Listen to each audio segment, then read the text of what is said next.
porque de esta manera vamos a saber el estado de salud del paciente que estamos viendo, ¿no?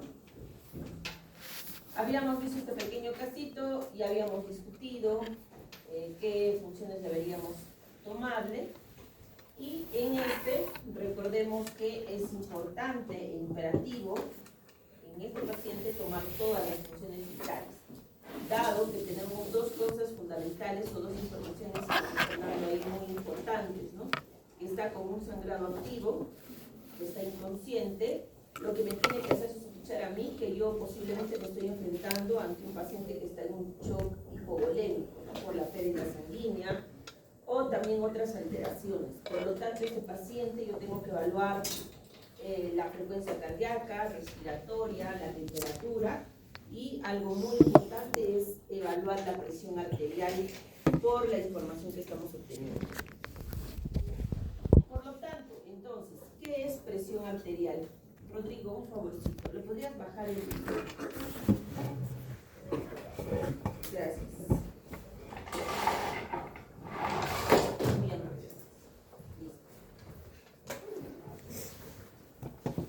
Bien, entonces, como les mencionaba, la presión arterial es el cuarto signo vital y esta presión es la presión ejercida al momento de que la sangre pasa por las arterias principalmente. En otros, podemos también, aparte de llamarle presión arterial, tensión arterial. Y tenemos que entender, y si ustedes en algún momento se recuerdan que han sido evaluados de la presión arterial, ustedes se recordarán que les dan dos valores, ¿no? Cuando nos miden o les han medido a sus familiares, te dicen 110-60, ¿no? 110-60, o te dicen 90-60, ¿no? Entonces, ustedes ahí tienen dos cifras, ¿no? ¿Por qué? Porque justamente la presión arterial está conformada por dos componentes. Un componente que es la presión sistólica, que siempre es la superior, la mayor, y otro componente es la presión diastólica, que siempre va a estar menor que la otra. Y justamente eso se da cuando se da el ciclo cardíaco. Recuerden que cuando el corazón bombea sangre, ¿cómo se llama? Sistólica. Cuando bombea sangre. Sistólica. Sístole. O sea, es la presión máxima cuando el corazón está haciendo sístole, por eso es presión sistólica. Y la inferior es la presión diastólica, es menor porque es cuando el corazón, al contrario, se relaja, está en diástole. Recuerden que siempre las cifras deben de ser diferentes. Yo no puedo tener una presión arterial 100/100, es imposible. Siempre la presión diastólica, aproximadamente hay una diferencia entre 40 milímetros de mercurio, 30-40 milímetros de mercurio con la sistólica. Entonces nunca en la vida vamos a encontrar un paciente que tenga una presión 100/100, 90/90. Siempre va a haber una diferencia. Y como les expliqué, la presión sistólica es el momento que hay sístole, y la presión diastólica es el momento que el corazón está en diástole, está relajado. Por eso es menor. Ahora, recordemos que esta presión, pues la fuerza que se va a ejercer, ¿no? Cuando el corazón empieza a bombear, se genera una presión, una fuerza, y con esa fuerza es la que la sangre se impulsa y también genera que hay este tipo de latidos que nosotros sentimos en las arterias, ¿no? Todo lo que hace el corazón lo podemos percibir en las arterias, en el pulso que ya hemos visto la semana pasada. ¿Qué es importante recordar entonces de la presión arterial? Recuerden que es la fuerza que va a ejercer el paso de la sangre en una arteria, cuando el corazón o esté en sístole o esté en diástole, ¿no? Cuando bombea el corazón. También vamos a entender que todo, obviamente, el sistema circulatorio también está comprometido, todo lo que es la presión arterial.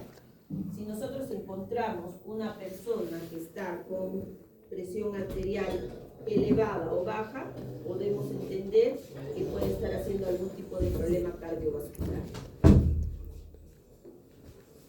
Entonces, si yo veo una persona que ahorita por decir me toman a mí la presión arterial y me encuentran 145/95, ¿no? Hay una gran, y he estado de repente con cefalea, mareos, tinnitus, posiblemente hay alguna gran probabilidad de que yo pueda estar haciendo una hipertensión arterial, por lo tanto tendré que empezar a tomar medicamentos y hacerme mis controles cada cierto tiempo, ¿no? Entonces, si yo encuentro más bien una persona que está haciendo una hipotensión marcada, la presión baja, hay que preguntar si tiene sangrado, si está con diarrea, deposiciones, o también es un indicador de que pueda haber algún tipo de problema a nivel del corazón. ¿Cuál es mi unidad estándar para medir la presión arterial? Es milímetros de mercurio. Nosotros trabajamos con milímetros de mercurio. Esa es la unidad de medida. Ahora, si por ejemplo yo encuentro una persona que está con una presión alta, como les decía, a mí me dicen tiene 140/90, como dice una golondrina no hace un verano.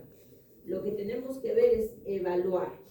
Si a mí me toman 140, de frente ya es hipertensa. No, hay que evaluar, porque pueden haber algunos factores que alteren esa medida. Por lo tanto, yo tendré que hacer medidas constantes a la persona, por lo menos una semana completa, todos los días a la misma hora, y de acuerdo a eso, si tiene varios parámetros o varios días en donde ha hecho un pico de presión alta, recién podríamos estar hablando que es obviamente una persona hipertensa.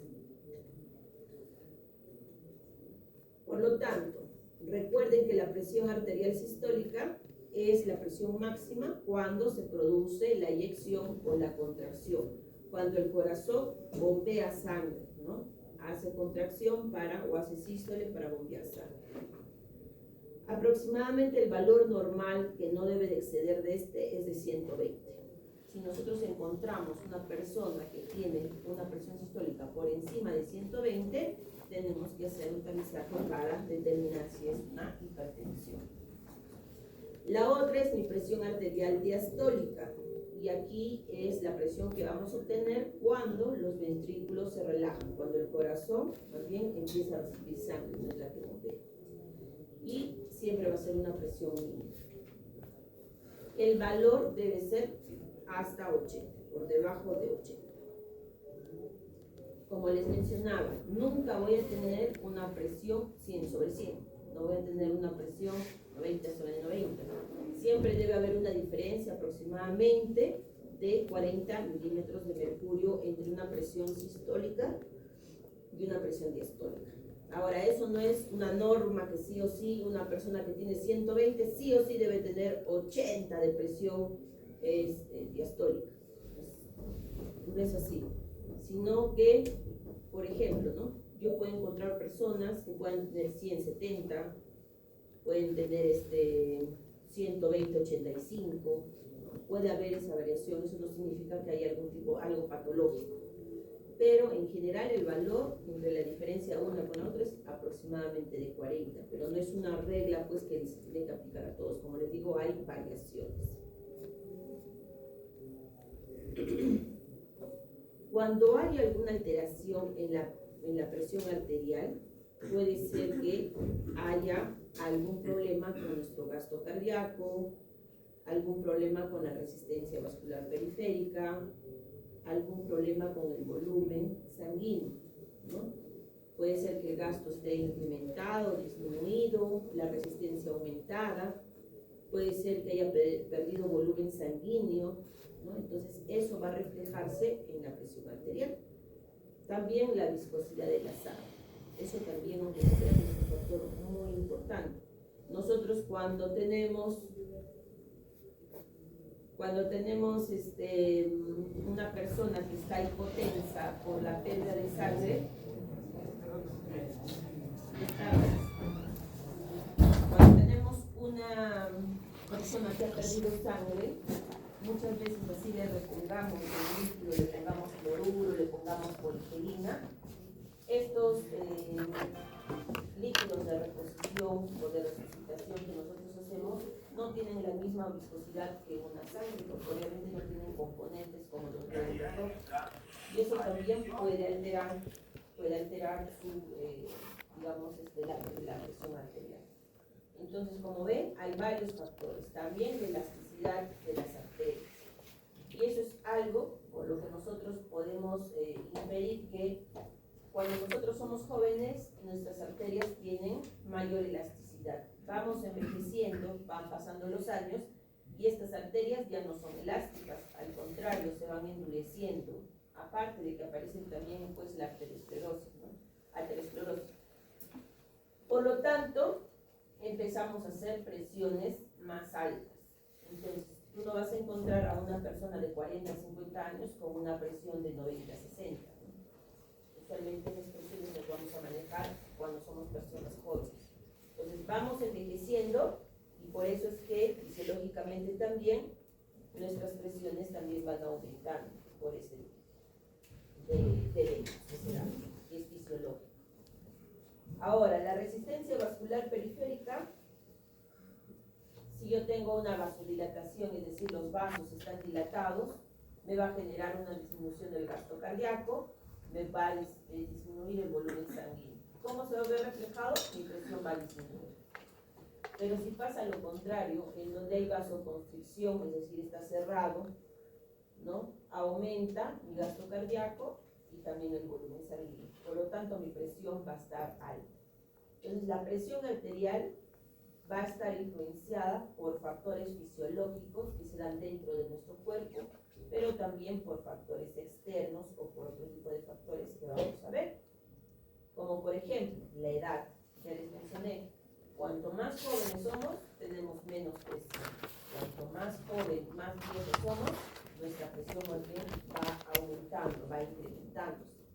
A diferencia de la frecuencia respiratoria y de la frecuencia cardíaca. ¿Se acuerdan que cuando éramos más bebitos, nuestra frecuencia cardíaca y nuestra frecuencia respiratoria estaba altísima? Íbamos creciendo y se iba normalizando. Aquí es lo contrario. Nacemos con presiones muy bajas, vamos envejeciendo y esa presión va subiendo. También el estrés. Si estamos en un cuadro de estrés, preocupación, es un factor que va a generar, obviamente, liberación de catecolaminas, de muchas sustancias dentro de nuestro cuerpo, lo cual va a conllevar a que aumente nuestra presión arterial. También, a nivel de sexo entre varón y mujer, también hay diferencias, ¿no? Se menciona que los varones cuando están en pubertad tienden a tener presiones arteriales aumentadas. En cambio, lo pasa diferente con las mujeres. Más bien cuando pasamos la menopausia o estamos perimenopáusicas es donde aumenta más que nada nuestra presión. Ya sabemos, y esto es un factor muy importante, la raza. Personas afroamericanas, morenas, son las que van a tener tendencia a ser más hipertensos. Definitivamente, genéticamente se ha comprobado que todas las personas que sean afroamericanos, la tendencia a que sean hipertensos es muy grande. Hay variaciones diarias, ¿no? Nos mencionan que es inferior en las primeras horas de la mañana y va pasando las horas y la presión puede ir incrementándose. Hay medicamentos que me pueden generar hipertensión o pueden generarme hipotensión, ¿no? Muchas veces sucede que queremos bajar de peso, ¿no? Y nos enfocamos en ello, muchas veces también sin tener en cuenta los peligros que pueda generar. Entonces, personas inexpertas o personas que no saben nada dicen, no, pero tómate estos medicamentos y te va a hacer orinar y vas a bajar de peso. ¿Verdad? Se empiezan a tomar diuréticos, ¿no? Entonces, los diuréticos, si yo los voy tomando constantemente, me pueden generar un cuadro de hipotensión, porque definitivamente me va a hacer perder agua, aparte de dañar mi riñoncito. Entonces hay que tener mucho cuidado. Personas que utilizan beta bloqueadores o beta adrenérgicos, como por ejemplo personas que puedan tener trastornos del ritmo del corazón, taquicardia, etc., son diagnosticados y les dan tratamiento con beta bloqueadores. Estos beta bloqueadores tienen como efecto disminuir también la presión Hay algunos fármacos que puedan ser vasodilatadores, entonces al momento de dilatar, como hemos visto aquí, si algo me genera vasodilatación, disminuye el gasto, disminuye el volumen y por lo tanto va a haber una disminución de la presión arterial.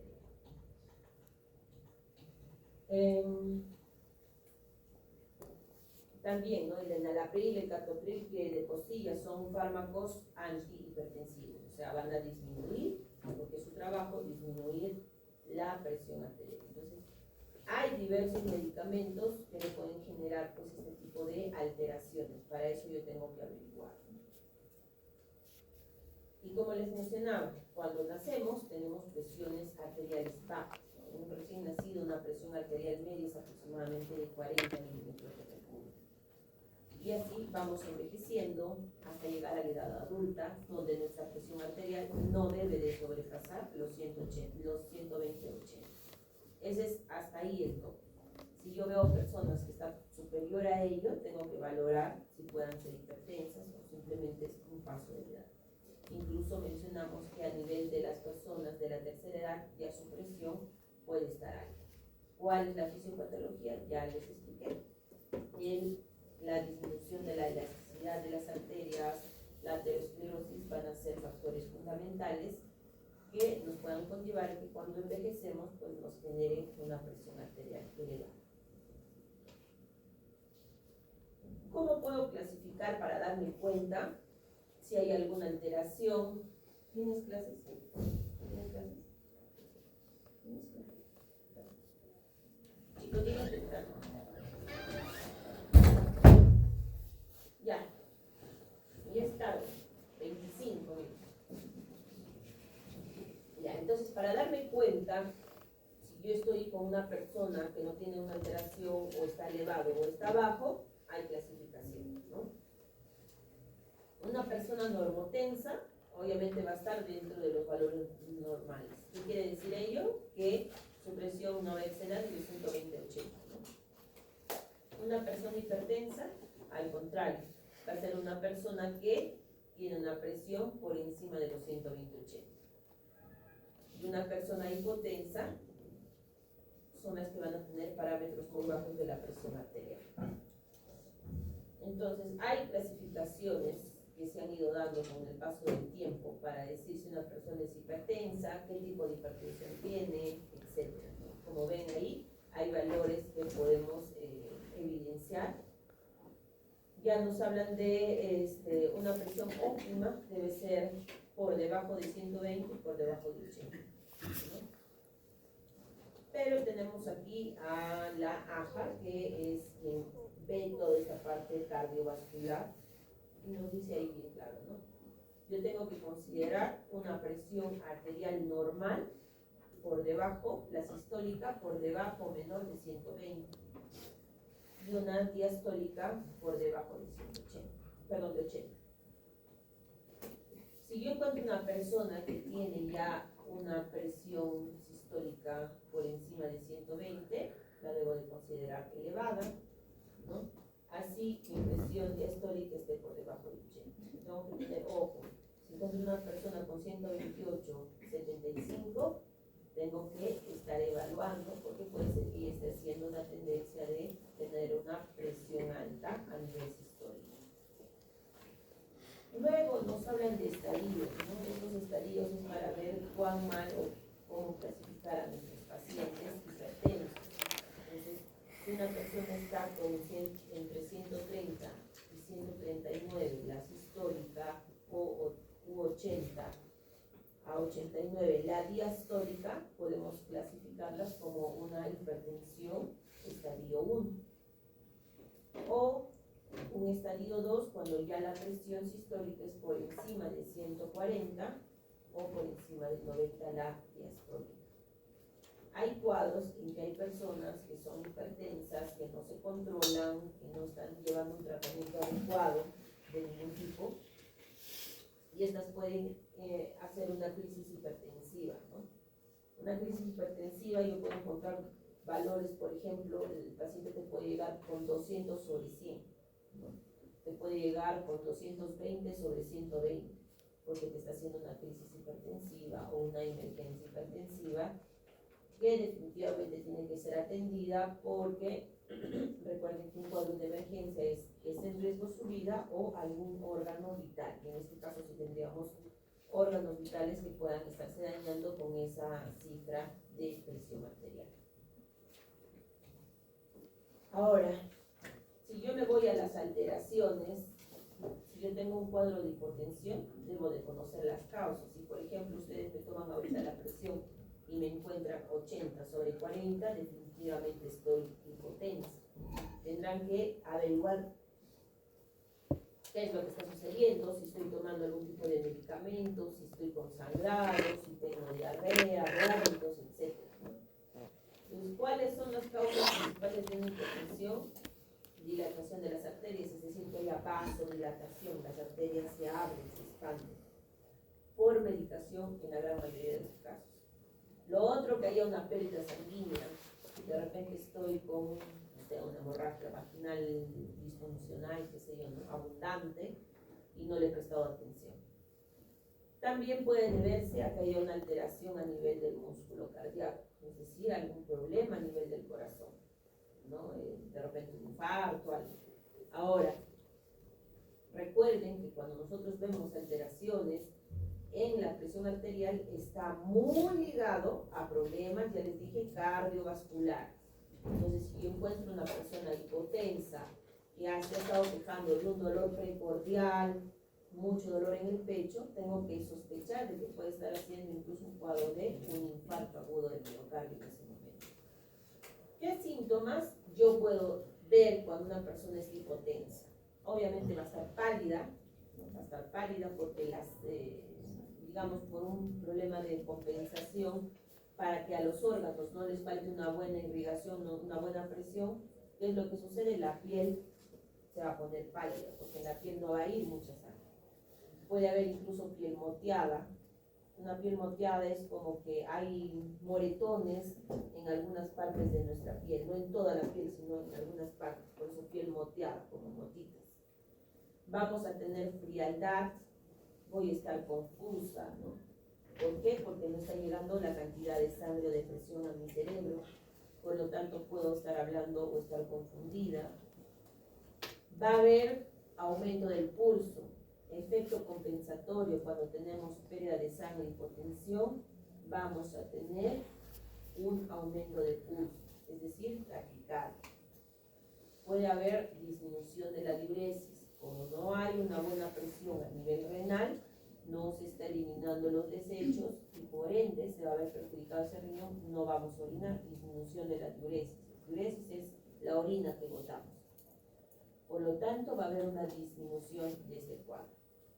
Ahora, hay momentos en que podemos hacer una hipotensión ortostática. ¿Qué quiere decir? Estoy tirada en mi cama y me paro rápidamente, ¿no? En ese momento puedo hacer una hipotensión ortostática y en algún momento nos debe haber pasado, ¿no? Nos paramos bruscamente y ¿qué sentimos? Un pequeño mareo, como que nos vamos a caer, se negrea todo, pasa unos segundos y todo vuelve a la normalidad. ¿Por qué? Porque en ese momento hemos hecho una hipotensión ortostática, nos hemos levantado rápidamente y ha habido una variación brusca de la presión que nos ha llevado a eso. Entonces, eso es lo que han sentido ustedes al momento de pararse y sentir ese mareo, lo sienten todos los pacientes que son hipotensos, ¿no? Como que te vas a caer, como que se te negrea todo, ¿no?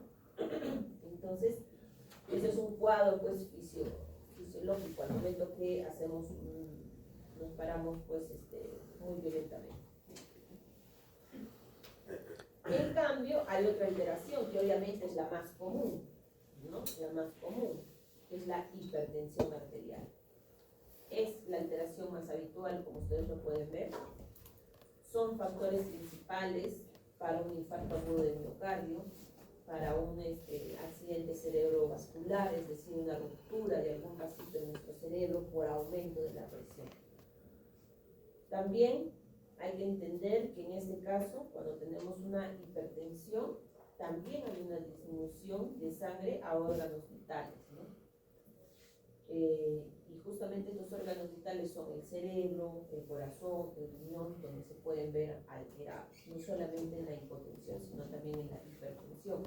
No piensen que porque estamos hipertensos hay mayor flujo y la parte renal o cerebral está teniendo una buena irrigación. No, al contrario, al haber mucho flujo también por el aumento de presión, no hay una buena perfusión a nivel de estos órganos. Por eso es que hay un daño. Personas hipertensas que no se cuidan, no se controlan, muchos de ellos terminan perdiendo los riñoncitos por esta causa y van a tener que ser trasplantados.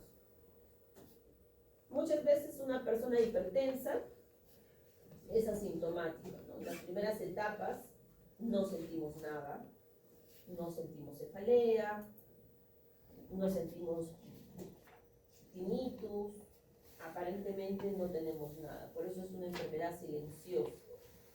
Sí, y lo que se debe de hacer es hacer los controles frecuentes de la presión arterial cuando ya estamos pues bordeando los 40 años, ¿no? Entonces muchas veces es asintomático. También se puede dar una elevación intermitente o continua de la presión tanto sistólica y diastólica. ¿Qué quiere decir intermitente? Que yo me tomo la presión y está normal y de un momento a otro aumenta. Me vuelvo a tomar, está bajo, normal. Me vuelvo a tomar y está intermitente. ¿Sí? No.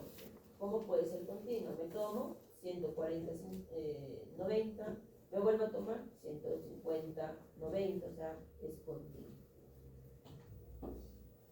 Ahora, si hablamos de hipertensión, al ser una patología, esta puede ser primaria, ¿no? Que no se sabe la causa específica, puede ser algo genético, algo de raza, ¿no? Que podamos tener ahí, y de la nada debutamos con hipertensión. Es una hipertensión primaria. Mientras que también tenemos una hipertensión secundaria. Y en este caso, en la secundaria, sí tenemos factores que puedan desencadenar, como por ejemplo, hay algunas entidades, hay tumores que me pueden generar aumento de la presión arterial, como el feocromocitoma, que te aumenta la presión. Y así hay algunas cosas que pueden hacer que tú de por sí hagas la hipertensión. Síntomas de una persona hipertensa. Si hay una persona que viene y te dice, doctor, estoy con un dolor aquí en la nuca, ya constante, ¿no? Ustedes ven que tiene la cara de repente un poquito enrojecida. También hay que preguntar si es que ha tenido fatiga, si es que ha tenido sangrado nasal, si es que tiene algún sonidito en el oído, hay mareos, etc. ¿Qué factores van a predisponer a que seamos hipertensos? Como les mencioné, si hablamos de una hipertensión primaria, está muy ligado a la parte genética. A alguien de mi árbol genealógico es hipertenso, mi papá, mi mamá, mis abuelos, hermanos, etc. Entonces, un factor predisponente es los antecedentes familiares. Lo otro es el sedentarismo. Si, por ejemplo, yo tengo 1,50 m. Tengo mi papá que es hipertenso, vamos a poner así, es hipertenso. Encima, soy médico igual, pero no camino, no hago nada, o estoy en taxi, en mi carro, muy difícil que suba escaleras, me gusta estar tirada en la cama. Obviamente es otro factor predisponente. Aparte de eso, ya tengo mis añitos, ya estamos así ya sedentarios, no me gusta salir, no me gusta hacer actividad física. Soy mujer. Obviamente en el varón es mucho más riesgo de 2 en 1 que puedan ser hipertensos, más que la mujer. La raza, tengo antecedentes de tener pues familia de raza afroamericana, ya tengo otro factor. Aparte, yo mido unos 50 y estoy pesando 85 kilos. O sea, estoy con un índice de masa corporal, obviamente, con una obesidad mórbida. Me encanta fumar. Fumo 2 paquetes de cajetilla diariamente. Soy anestesióloga, obviamente mi trabajo es de mucho estrés, estoy preocupada, ¿no? Ahí puede haber un paro, entonces estoy en mucho estrés. Me encanta comer salado, me encanta comer papas fritas, hamburguesa, pizza, todo lo rico que hay en este mundo, ¿no? Y bueno, los jueves, viernes, sábado y domingo me gusta ir a bailar y me tomo ahí un montón de alcohol. Entonces yo obviamente voy a hacer una bomba de tiempo y voy a ser una persona hipertensa por todos estos factores, por todos, ¿no? Lo único que de repente, si no tuviera antecedente de una familia que sea afroamericana o del sexo, si fuese varón, mayor riesgo todavía. Digamos, es un poquitito me salvaría. Pero como ven, todos estos factores hacen que yo pueda desencadenar en ser una persona hipertensa. Todos. Por eso es que cuando nos educan, ¿qué nos dicen?